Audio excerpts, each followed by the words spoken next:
ज्ञान प्रकरण के विषय में बता दिया गया है। जो प्रथम उपदेश है, द्वितीय उपनिषद के प्रथम उपदेश है, वह है कर्म संन्यास लक्षण ज्ञान योग पेक्षया फलासक्ति त्यागोपाधिक बुद्धि योग प्राशस्त्यम।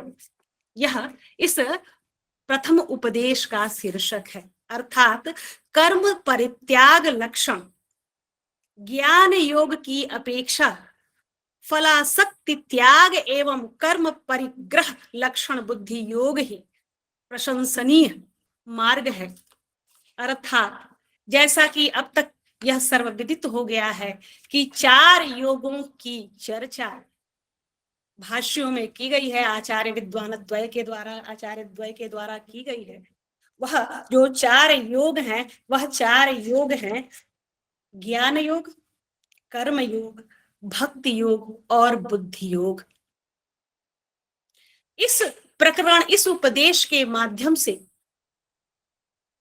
भाष्यकार बुद्धि योग की प्रतिष्ठा कर रहे हैं, उसे स्थापित कर रहे हैं। और इसके लिए उन्होंने 3 श्लोकों को श्रीमद् भगवद गीता के द्वितीय अध्याय के 3 श्लोकों को उन्होंने ग्रहण किया है, उसका आश्रय लिया है। उन्होंने बुद्धि योग को ज्ञान योग और कर्म योग की अपेक्षा, उनका यह स्वतंत्र वक्तव्य है, स्पष्ट मत है कि ज्ञान योग और कर्म योग स्वतंत्र स्वतंत्र योग है, भक्ति योग उनसे अतिरिक्त है, और बुद्धि योग जो है वह तीनों का समष्टि रूप है। आगे चल करके उनके भाष्य, उनके शब्दों, उनके साक्ष्यों और संदर्भों को हम देखेंगे। तो पहला श्लोक जो उन्होंने द्वितीय अध्याय के 39वां श्लोक उन्होंने लिया है कि एषा ते विहिता सांख्ये बुद्धि योगे त्विमांश बुद्ध्या युक्तो यया पार्थ कर्म बंधम प्रहासिस। तो जो उन्होंने इस पूरे पंक्ति में जो अर्थ है, उसमें उन्होंने जो है बुद्धिर योगे त्विमांशु, योगे शब्द की व्याख्या पर उन्होंने विशेष रूप से चर्चा की है।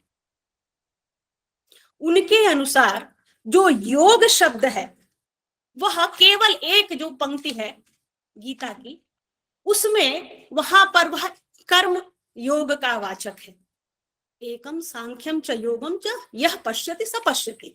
यहाँ पर जो योग शब्द है वह योग शब्द कर्म योग का वाचक है, और उसका भी वो कारण बताते हैं।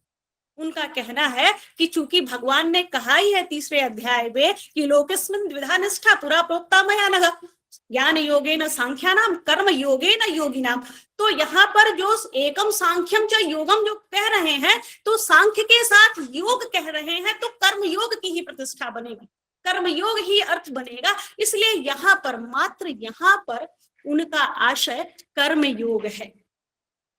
इसके अतिरिक्त पूरी श्रीमद् भगवद गीता में यत्र कुत्रापि योग शब्द का प्रयोग हुआ है, वह योग शब्द जो है योग कर्मसु कौशलम, चाहे यहाँ पर योग शब्द हो तस्मात् योगी भवार्जुन, चाहे यहाँ पर योगी शब्द हो तपस्वीभ्यो अधिको योगी, योगी युंजीत सततम। कई सारे जितने भी स्थलों पर योग और योगी शब्द का प्रयोग का उद्धरण है, समय के साधन समेटूंगी, वहां पर है। तो उन सब में उन्होंने बुद्धि योग का वाचक है, यह उनके स्पष्ट मत है, और इसको उन्होंने अपने बहुत लंबे व्याख्यान और विमर्श के साथ इन बातों को उन्होंने वहां पर स्पष्ट भी किया है। अब जो यह श्लोक है 39वां योगे त्विमांशण, यहां पर भी उनका स्पष्ट मत है कि यह बुद्धि योग का वाचक है।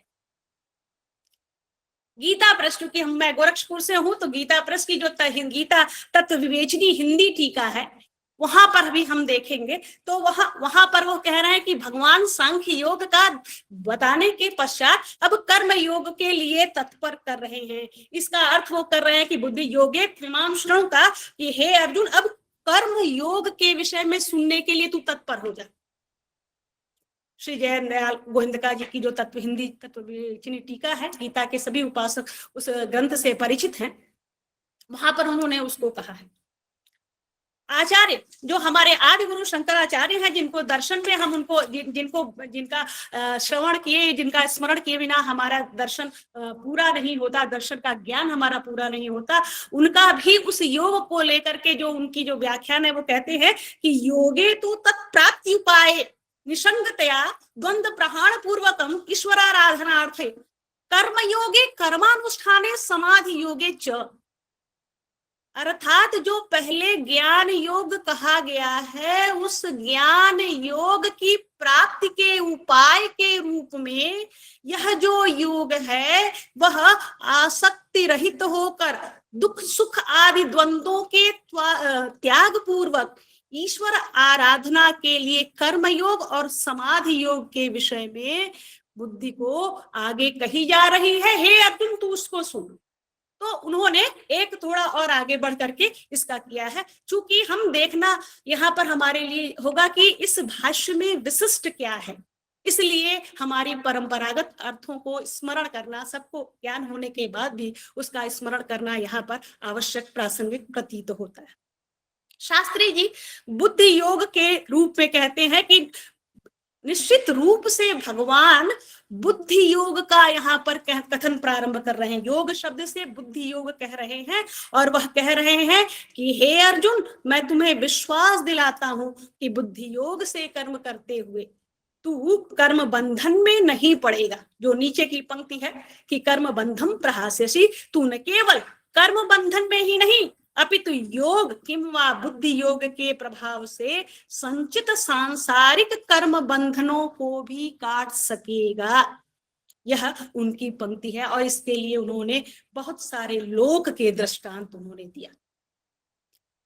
उन्होंने अपनी पूरी इस जो 40 पृष्ठ की 3 श्लोकों की व्याख्या है उसमें एक बात उन्होंने बार बार कहा है, जो शुरू में उन्होंने की थी, कर्म परित्याग जो लक्षण वाला ज्ञान योग है वह ज्ञान योग उसके तुलना में कर्म फलाशक्ति त्याग की जो लक्षण बुद्धि योग है, इससे युक्त जो बुद्धि योग है वह श्रेष्ठ है। और वह कह रहे हैं कि कर्म तो आत्मा स्वरूप धर्म है, जैसे ज्ञान स्वरूप धर्म है आत्मा का, वैसे कर्म भी आत्मा का स्वरूप धर्म है और कर्म से पृथक नहीं हो सकता है, वह बिना कर्म किए रह ही नहीं सकता। और यह भी वह लोक दृष्टांत से स्पष्ट करते हैं कि कर्म में लेप नहीं होता है, कर्म में बंधन नहीं है और न ही आत्मा में बंधन है। बंधन तो है उस आसक्ति में, जैसे वो दर्पण होता है उसमें अगर पीछे लेप लगा हो तो हम उसमें अपनी तस्वीर को देख सकते हैं, हमारा चित्र उतरेगा। तो उसी तरह से जब विजातीय आसक्ति रूप लेप होता है तब वह कर्म जो है वो बांधती है, आत्मा को अपने ऊपर दिखाई देती है। इस तरह से आत्मा को वह कर्म दिखता है, उसके ऊपर उसका संग, उसका लेप हो जाता है। यह बिल्कुल वैसे ही है जैसे इस लेप के साथ यह होता है। तो इसलिए कर्म तो विशुद्ध है, कर्म का और आत्मा का संबंध भी विशुद्ध है। लेप और दोष कहां से आता है? तो दोष तब आता है जब उसमें आसक्ति का समावेश हो जाता है और आसक्ति को समाप्त करने के साथ ही जैसे ही हमारी बुद्धि निष्कलुष हो जाती है, निष्कैवल्य युक्त हो जाती है और हम इस बंधन से छूट जाते हैं। इसमें उन्होंने यह विशेष पक्ष है। मैं इसी पर अपनी बात को इस श्लोक पर खत्म करना चाहूंगी। दूसरा श्लोक उन्होंने लिया कि नेहाभिक्रम नाशोस्ति प्रत्यवायो न विद्यते स्वल्पम अप्यस्य धर्मस्य त्रायते महतो भाव। इसमें नेहाभिक्रम नाशोस्ति, इसकी जो परंपरागत जो अर्थ है उसका परंपरागत अर्थ यह कहता है कि भगवान श्री कृष्ण अर्जुन से कह रहे हैं कि नेहाभिक्रम नाशोस्ति प्रत्यवायो न विद्यते, अर्थात इस कर्म योग में आरंभ का अर्थात बीज का नाश नहीं है और विपरीत फल रूप दोष भी नहीं है। तात्पर्य इसकी व्याख्या इसकी यह दी गई है कि यदि एक बार कर्मयोग में व्यक्ति प्रवेश कर गया, कर्मयोग से साधना उसने प्रारंभ कर दी, साधन प्रारंभ कर दिया और बीच में ही उसको अगर उसने छोड़ दिया तो भी उस कर्मयोग का नाश नहीं होगा, उसके बीज का नाश नहीं होगा, और वह विपरीत फल देने वाली भी नहीं है। बल्कि जब दूसरा पुनर्जन्म होगा व्यक्ति का, तो वह क्या करेगा, पुनः वह जो कर्म रूप जो कर्म योग का जो बीज पड़ा हुआ है उसके अंतर्मन में, वह उसको पुनः उसी मार्ग में प्रवृत्त कर देगा। यह जो हमारे सामान्य अर्थ है। शास्त्री जी ने अभिक्रम शब्द का अर्थ, नेहाभिक्रम आशोस्ति में अभिक्रम शब्द का अर्थ अभ्युदय किया है।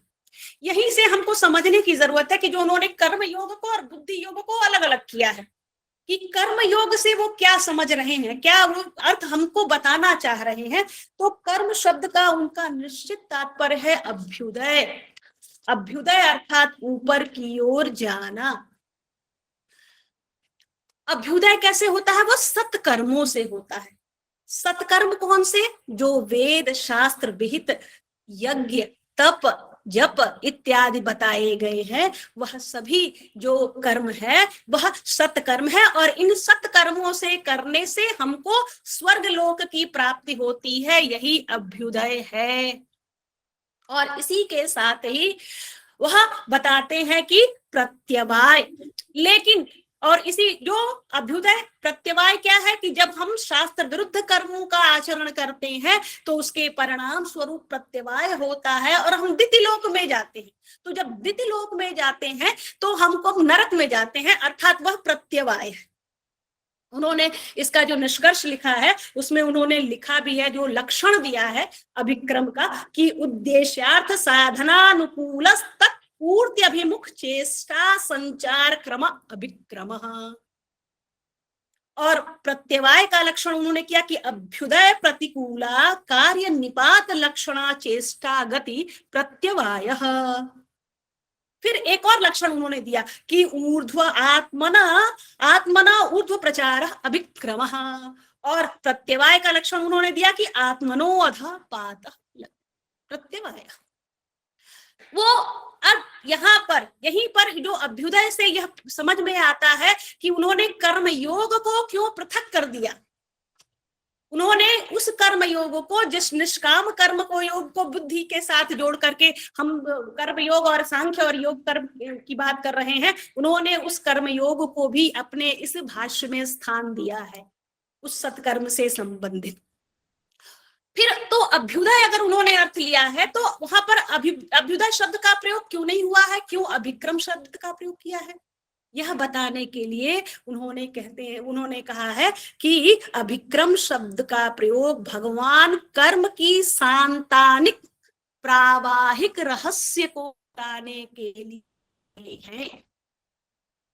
और फिर वह बताते हैं कि मनुष्य के जो कर्म होते हैं वो पुरुषार्थ और कृतवर्थ, दो तरह के उनके रूप में उसके कर्मों को विभाजित किया जा सकता है। और पुरुषार्थ जो मनुष्य को उपकृत करने वाले कर्म है, और कृतवर्थ वह है जो पुरुषार्थ के संपादन में किए जाते हैं। तो कृतवर्थ की जो राशि है वह अभिक्रम है। यहाँ पर वह अलग अलग तरीकों से अभिक्रम की व्याख्या कर रहे हैं। एक वो व्याख्या जो उन्होंने किया है वह यह किया है कि हे अर्जुन, पृष्ठ संख्या 22 पर राजर्षि योग के द्वितीय जो उपनिषद है उसकी जो प्रथम उपदेश है उसकी जो पृष्ठ संख्या 22 पर वो लिखते हैं कि इस बुद्धि योग निष्ठात्मक निष्काम कर्म से तुम चाहो कि अभिक्रम का नाश हो जाए तो यह संभव नहीं है। अब यहाँ पर ये ध्यान देने योग्य बात है कि जो वहां पर कहा जा रहा है कि कर्म के योग के बीज का नाश नहीं होता, और यहाँ पर ये कह रहा है कि तुम चाहो कि पुरुषार्थ क्रम अभिकृतवर्थ के रूप में हमने चर्चा की, तो अगर तुम चाहो कि ये अभिक्रम का नाश हो जाए तो इसका नाश नहीं होगा। हाँ, मैं तुम्हें इस बात का आश्वासन देता हूं कि संचित संस्कार रूप प्रत्यवाय और आगत प्रत्यवाय का लेश भी नहीं रहेगा। यानी संचित कर्म तो नष्ट हो जाएंगे और आगे प्रत्यवाय भी नहीं होगा जब तुम निष्काम कर्म योग करोगे या बुद्धि योग करोगे। यहाँ पर यह स्पष्ट करना बहुत आवश्यक है कि बुद्धि योग में वो निष्काम कर्म को ले रहे हैं, वह उस कर्म को जो कर्म योग कह रहे हैं वो अभ्युदय जनित कर्म है। इसलिए इस बात को यहाँ पर दे कि वह, और जो बीज की बात हो रही है कि वहां पर आचार्य ने कहा और शंकराचार्य ने भी उसी चीज को कहा था कि जिस प्रकार से एक अधूरा छोड़ देने पर एक कृषक की कृषि नष्ट हो जाती है, उस तरह से अभिक्रम का नाश नहीं होता है, वह मनुष्य के अगले जन्म में भी जाता है और उसे प्रवृत्त करता है। और यहाँ पर यह कह रहे हैं कि तुम चाहो, यह कह रहा कि हे अर्जुन कि तुम्हारे अभिक्रम का नाश हो जाए तो नहीं, यानी ये भी प्रारब्ध कह रहे हैं उसको, यानी ये प्रारब्ध भी वह मानते हैं कि प्रारब्ध कर्म तो भोगना ही पड़ता है, और कहीं ना कहीं ये उस अर्थ से इस अर्थ का तादात्म्य है। बार बार उनका कहना यह है कि अभ्युदय जो कर्म है, जो सांख्य योग है, वह इसलिए श्रेष्ठ नहीं है क्योंकि उसमें जो कर्म का स्थान अवर है, नीचे है। कर्म त्याग लक्षण जो संन्यास है, जो सांख्य योग है, उसमें कर्म का स्थान जो है वह कैसा है, वह नीचे है, इसलिए वहां समत्व योग की संभावनाएं नहीं है। और दूसरी बात जो मैडम भी बता रही थी कि अभ्युदय क्या, इस पृथ्वी पर आने का क्या, इस पृथ्वी पर हम किस प्रयोजन से आए हैं, वह कर्म तो सांख्य योग में छूट जा रहा है, अभ्युदय के लिए वहां कोई स्थान नहीं है। जबकि हम इस पृथ्वी पर आए हैं तो स्वोद्देश्य आए हैं, हमको यहाँ के लिए लोक संग्रह करना ही करना है, इसलिए सांख्य योग भगवान को कभी प्रिय नहीं है। जो लोग ये कहते हैं कि भगवान सांख्य योग का ज्ञान श्री कृष्ण को देना चाहते हैं, तो शास्त्री जी कहते हैं कि अगर ऐसा करते तो फिर बाद में सांख्य योग बताने के बाद भगवान ये क्यों कहते कि युद्धाय कृत निश्चय, कि युद्ध तुम, ये सारी चीजें, वो तो उसका शोक समाप्त करने के लिए उन्होंने सांख्य योग, आत्मा के स्वरूप, उसकी व्यापकता, उसकी नित्यता की चर्चा उन्होंने की है, इसलिए उन्होंने यहाँ पर ये बात की है। लेकिन उनको कर्म लक्षण से जो युक्त है, कर्म परिग्रह से जो युक्त जो त्याग है, जो बुद्धि योग है, वही भगवान का मूल मत है। भगवान यह चाहते हैं कि निष्काम कर्म योग में, यानी बुद्धि में, क्योंकि इसमें बुद्धि की प्रधानता है, निष्काम कर्म तब तक नहीं होगी जब तक वह बुद्धि हमारी मनोनिरपेक्षा नहीं होगी, आत्मानुयोगी नहीं होगी, निष्कैवल्य, ये सारे लक्षण उन्होंने व्यवसाय के लिए दिए हैं। जो व्यवसायत्मिका बुद्धि अगला आ रहा है, तो सामान्य उसका जो अर्थ है तीसरा की निश्चयात्मिका बुद्धि, और आदरणीय भाष्यकार ने कहा है कि वह जो बुद्धि है, उस बुद्धि से, बिना उस बुद्धि, केवल ये उपदेश मात्र से कि आप आसक्ति रहित होकर के कर्म करिए, नहीं होगा। यह तब होगा जब बुद्धि जो है, बुद्धि मन पर अपना आधिपत्य ग्रहण करेगी, अधिष्ठाता होगी, और इसके लिए वो कठोपनिषद के जो रथ रूपक है, जिसका मैं चाह के भी नहीं पढ़ पा रही हूँ, सारे श्लोक एक भी नहीं पढ़ रही हूँ, सब दिया हुआ है यहाँ पर, अपने समय को का सम्मान करते हुए उन्होंने ये बात मैं बता के अपनी बात को और निष्कर्ष तक ले जाऊंगी कि निश्चयात्मिका बुद्धि जो व्यवसायत्मिका, तीसरे जो श्लोक उन्होंने लिया है गीता का 41वां की व्यवसायत्मिका बुद्धि रेखे कुरुनंदना, इसमें ये जो ऊपर के 2 श्लोकों में उन्होंने कर्मयोग और अभिक्रम की बात की है, उस जिस बुद्धि योग की प्रतिष्ठा की है, वह तभी संभव है जब बुद्धि हमारी व्यवसायत्मिका होगी।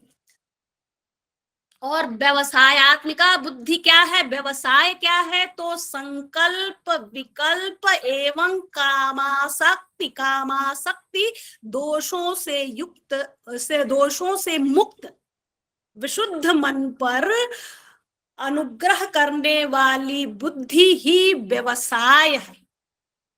दूसरे शब्दों में कहें तो मन से जो निरपेक्ष है, और आत्मा योगिनी और निष्कैवल्य जो बुद्धि है, वह जो व्यवसाय, ऐसी बुद्धि जो होगी, इसके लिए उन्होंने विवर्त समझाया है। पूरी अपने व्याख्यान में, अपने भाष्य में उन्होंने 7 विवर्तों की चर्चा की है। प्रारंभ के 3 विवर्त हैं। पहला अव्यक्त है, जो अभी हम लोग जब सांख्य में आदरणीय मैडम से सुन रहे थे तो उन्होंने बताया था कि अव्यक्त, महान, विज्ञान। महान जो कि त्रिगुणात्मक है, त्रैगुणीय भाव महान में ही है, अव्यक्त तो निरपेक्ष है, मूल आत्मा उसको हम कह सकते हैं, और त्रिगुणात्मा जो भाव है, आसक्ति धर्मा जो है वो महान है, और महान के बाद विज्ञान है, विज्ञान अर्थात बुद्धि, वह भी अनासक्ति धर्मा है। लेकिन उसके बाद जो प्रज्ञान बैठा है, अर्थात हमारा मन जो है, वह जो त्रिगुणा महान का जो त्रैगुणी भाव है, उसको ये अपने ऊपर उसको ये संचरित करता है, इसको वो कार्यान्वित करता है, और इसके प्रभाव में उसी पर बुद्धि अनुतिष्ठित है। तो जब बुद्धि उस पर अनुतिष्ठित है, तो ऐसी स्थिति में जो मन का जो त्रैगुणी भाव होता है, वह बुद्धि पर, उसके बुद्धि के प्रकाश पर वह उसका योग हो जाता है, और उसके आधार पर पूरी आत्मा जो वो त्रैगुणी भाव से युक्त हो जाती है और प्रत्यवाय की ओर चल देती है, जो उसका उत्पन्न होता है। इसलिए वह व्यवसाय बुद्धि की चर्चा कर रहे हैं कि हम व्यवसाय बुद्धि में कब आएंगे, जब प्रज्ञान का विज्ञान पर नहीं, बल्कि विज्ञान का प्रज्ञान पर आधिपत्य होगा। और इसके लिए वो रथ रूपक जो कठोपनिषद में है कि सारथी के रूप में बुद्धि, और लगाम, मन का लगाम जो है वो बुद्धि के हाथ में होना चाहिए, और इंद्रिय रूपी जो दुष्ट घोड़े हैं उनको एकत्र करके इस प्रकार से तब हम उस व्यवसाय की जब स्थिति मन में बुद्धि में बनेगी, तो वह बुद्धि जो है वो हमको निष्काम कर्म, और तब उसमें बुद्धि ऐसा नहीं है कि सकाम कर्म में बुद्धि का संयोग आत्मा के साथ नहीं है, बुद्धि तो हमेशा रहेगी, लेकिन वो योग से नहीं कहा जा सकता है, क्योंकि उसमें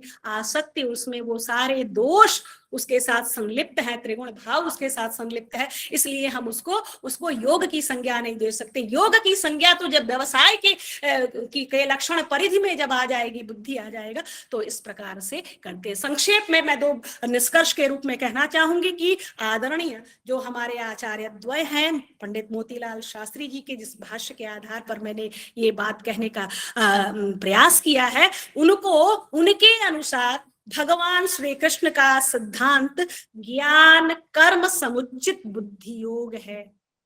भगवान चाहते हैं कि अर्जुन, और केवल अर्जुन ही नहीं वरन सभी व्यक्ति आत्मा के नित्य एवं विभु स्वरूप को मस्तिष्क में धारण करते हुए उसे हंता या हत दोनों ही अवस्थाओं से परे मानकर अपने कर्तव्यों का निष्ठापूर्वक संपादन करें। वस्तुतः श्री कृष्ण द्वारा प्रतिपादित यह जो ज्ञान योग है, वह सर्व कर्म परित्याग लक्षण ज्ञान योग का संशोधित रूप है। इस भाष्य की मुख्य विशेषता यहाँ पर यह है कि इसमें 4 योगों की बात की गई है। सामान्यतः हम सब जानते हैं कि 2 योगों की बात होती है, और भक्ति को उसमें मदर्पण और मदार्थ, ईश्वरार्थ और ईश्वरार्पण कह करके भक्ति की वहां पर व्याख्या की जाती है, किंतु यहाँ पर 4 योगों की, वहां पर यहाँ वैदिक उस मीमांसा, उस कर्म योग की यहाँ पर चर्चा की गई है, उसको स्थान दिया गया है, और उसके प्रत्यवाय, और उसे वो एक बात कहते हैं कि यद्यपि जो वैदिक कर्म है उसमें ये कहता है कि वैदिक हिंसा न भवति, लेकिन सौत्रामण यज्ञ जब हम करते हैं तो उसमें जो पशु की बलि दी जाती है, तो कहीं ना कहीं उसमें जो उसके प्राण अपहरण की का जो प्रत्यवाय है वो नहीं लगा होगा, ऐसा नहीं कह सकते हैं, ऐसा आप लिखते हैं, भाष्यकार, आदरणीय भाष्यकार जी लिखते हैं। और ऐसी संदर्भ में उन्होंने विश्वामित्र के द्वारा जो स्वान भक्षण का जो प्रकरण है, प्रसंग है, वह भी उन्होंने दिया है कि इन कर्मों के साथ प्रत्यवाय संयुक्त है, और वहां पर जो सांख्य योग है उसमें अभ्युदय के लिए कोई स्थान नहीं है। ऐसी दृष्टि से जो बुद्धि योग है वह वैशिष्ट है, विलक्षण है, क्योंकि वहां पर अभ्युदय भी है, प्रत्यवाय के लिए कोई स्थान नहीं है, संचित कर्म नष्ट होते हैं, संचित जो है सारी चीजें नष्ट होती हैं, और ईश्वर की अनुकंपा उनका प्राप्त होता है। इसलिए यह बुद्धि योग ही सबसे विशिष्ट योग है, और यही भगवान श्री कृष्ण का अपना अभिप्राय, अपना मत है। यह पूरी दृढ़ता के साथ वह अपने इस भाष्य के माध्यम से स्थापित करते हैं।